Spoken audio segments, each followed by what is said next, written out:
नमस्कार दोस्तों, हमारे चैनल SBK कहानियाँ में आप सभी का स्वागत है। दोस्तों, कहानी पसंद आए तो वीडियो को लाइक, चैनल को सब्सक्राइब जरूर करें। शिमला की वादियों में बसा गुलमोहर कॉटेज हमेशा से शांत रहा है, लेकिन इस बार वहाँ कुछ अजीब सा सन्नाटा पसरा हुआ था। सर्द हवाएं पेड़ों की सरसराहट के साथ कोई अनकही दास्तां सुनाने को बेताब थी। रिया एक युवा लेखिका जो अकेले ही वहाँ कुछ दिन रहने आई थी, अपने नए उपन्यास के लिए प्रेरणा ढूंढ रही थी। पहले ही दिन जब वह पास के जंगल में सैर कर रही थी, तभी सामने से एक लंबा सांवला युवक साइकिल पर आता दिखाई दिया। हाय, उस लड़के ने मुस्कुराकर कहा। हाय, प्रिया ने झिझकते हुए जवाब दिया।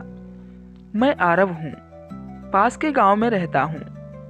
पहली बार देख रहा हूँ तुम्हें यहाँ, उसने सहजता से कहा। रिया ने हल्के से सिर हिलाया। मैं यहाँ कुछ दिन के लिए आई हूँ। अकेले तुम डरती नहीं? आरव ने हंसते हुए पूछा। रिया मुस्कुरा दी। डर से तो दोस्ती करनी पड़ी है, और इसी मुलाकात ने एक नई शुरुआत की। अब हर दिन रिया और आरव की मुलाकातें होती, कभी कॉफी के साथ, कभी किताबों की बातें करते हुए। धीरे धीरे रिया के दिल में कुछ नर्म एहसास पनपने लगे। एक रात रिया को नींद नहीं आ रही थी। वह खिड़की से बाहर देख रही थी कि उसे जंगल के भीतर कुछ हलचल सी दिखाई दी। एक साया था जो किसी को घसीटते हुए ले जा रहा था। रिया डर गई, पर उसने सोचा कि शायद यह उसका वहम हो। लेकिन अगले दिन जब वह बाजार गई तो वहां की एक दुकान वाली बुआ ने कहा, पता नहीं आजकल क्या हो रहा है, पिछले महीने से 2 लोग गायब हो चुके हैं। रिया के रोंगटे खड़े हो गए। आरव से उसने जब पूछा तो वो थोड़ी देर चुप रहा, फिर बोला, इन जंगलों में अजीब बातें होती है रिया, लेकिन तुम डरना मत, मैं हूं ना। पर आरव की आंखों में कुछ छुपा हुआ सा था, एक दर्द या शायद एक राज। रिया और आरव की नजदीकियां बढ़ती गई। एक शाम बर्फबारी के बीच आरव ने रिया से कहा, क्या तुम्हें मुझसे प्यार हो गया है? रिया झेप गई। शायद हाँ। आरव की आंखों में चमक थी, लेकिन उसका चेहरा गंभीर हो गया। रिया, मैं तुमसे कुछ छुपा रहा हूँ। क्या? मैं कोई साधारण आदमी नहीं हूँ। क्या मतलब? मेरे पिता एक अपराधी थे। उन्होंने कई साल पहले इसी जंगल में एक आदमी की हत्या की थी। लोग सोचते हैं मैंने भी कुछ किया है, लेकिन मैंने नहीं किया। रिया सन्न रह गई। क्या सचमुच आरव निर्दोष है, या यह सब झूठ है? अगली सुबह रिया ने आरव के बारे में पड़ताल करनी शुरू की।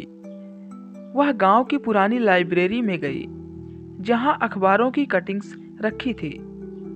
उसे एक पुरानी रिपोर्ट मिली। युवक आरव वर्मा पर हत्या का आरोप, लेकिन सबूतों के अभाव में बरी। रिया अब उलझन में थी। एक ओर उसका प्यार था, दूसरी ओर संदेह। शाम को जब आरव मिलने आया तो रिया ने सीधा सवाल कर दिया, सच बताओ आरव, क्या तुमने वो हत्या की थी? आरव का चेहरा सख्त हो गया। तुम्हें क्या लगता है? मैं नहीं जानती, रिया ने कहा, लेकिन मैं जानना चाहती हूँ। आरव गहरी सांस लेकर बोला, मैंने किसी को नहीं मारा, लेकिन मैंने अपने पिता को बचाने के लिए झूठ बोला था। असली कातिल वो नहीं थे, और कोई था। कौन? मुझे नहीं पता, पर वो अभी भी यही है, इसी जंगल में। उस रात रिया ने ठान लिया कि वह सच सामने लाकर रहेगी। उसने आरव की मदद से उस पुराने केस की फाइल्स इकट्ठा की। तभी अचानक आरव लापता हो गया। रिया घबरा गई। 3 दिन तक उसका पता नहीं चला। फिर एक रात उसे एक पुराना नोट मिला। अगर तुम सच जानना चाहती हो तो उस गुफा में आओ जहां पहली बार हमने चांद देखा था। आरव। रिया पहुंची उस गुफा में और वहां एक आदमी खड़ा था, गांव का मुखिया ठाकुर सुभाष। तुम? रिया हैरान थी। हाँ, उसने कहा, उस दिन की हत्या मैंने की थी। आरव ने सब देखा था, लेकिन वो मुझे कभी पकड़वा ना सका। और अब? रिया पीछे हटी।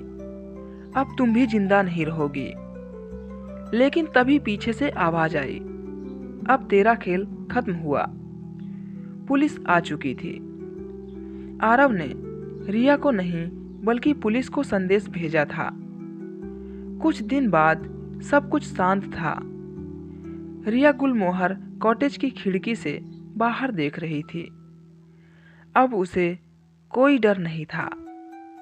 पीछे से आरव आया और बोला, अब क्या लिखोगी? रिया मुस्कुराई। एक अधूरी मोहब्बत की पूरी कहानी। आरव ने उसका हाथ थाम लिया। अब अधूरी नहीं रहेगी।